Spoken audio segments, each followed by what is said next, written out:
যে প্রজ্ঞাপন আপনারা পেয়েছেন ওইটাই ফাইনাল, এর পরেও কোনো প্রজ্ঞাপন নাই, এর আগে কোনো প্রজ্ঞাপন নাই। তো আগে কী হয়েছিল না হয়েছিল এটা আমরা বলি যে অফিসিয়ালি পিছনে কি পরবর্তী আমি ওটা জানি না, ওটা কি করছে যেভাবে আমি হচ্ছে প্রজ্ঞাপন জারি করা হয়েছে, I am not a decision maker. এই বিষয়ে ডিসিশন যারা নিয়েছে তারা ডিসিশন নিয়ে আমাকে বলেছে প্রজ্ঞাপনটা জারি করছে।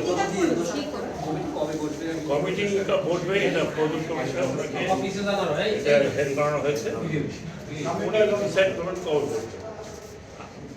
আলোচনার দরকার আছে কি আলোচনার দরকার নাই এই বিষয়ে আমরা এখনো বসিনি।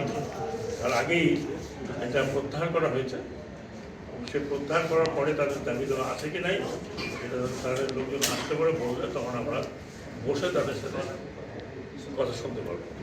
তো এখন এনবিআর যদি বলে থাকে, এনবিআর তরফ থেকে যে এটা সরকারের আশ্বাস, তারা বলবে হয়তো সরকারের আশ্বাস, তারা কি বলবো অমুক সাহেবের আশ্বাস, সরকারের আশ্বাস। এখন এই কমিটির সামনে যখন আসবে তখন আমরা বলতে পারবো যে what they want and what government can give আর what government cannot.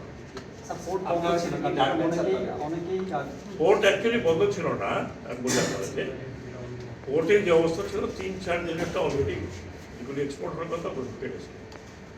They are waiting for lift ship, মানে জাহাজীকরণ বাকি ছিল।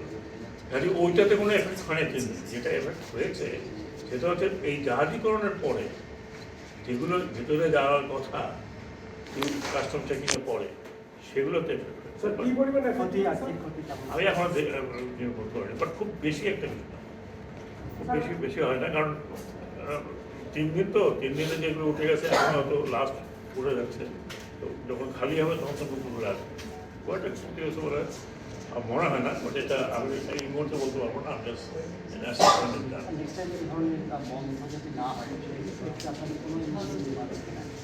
শোনেন, বন্ধ যদি না হয়, আমাকে বিকল্প বলতে গেলে তো আমার প্রচুর বিকল্প আছে, করতে পারি। আমি একা করতে হবে, এনবিআর ব্যাপার, এনবিআর যিনি লুকআপটা করছেন তাকে বলতে হবে যে হ্যাঁ ঠিক আছে আপনি আমাদের কোর্ট চালানো যেতে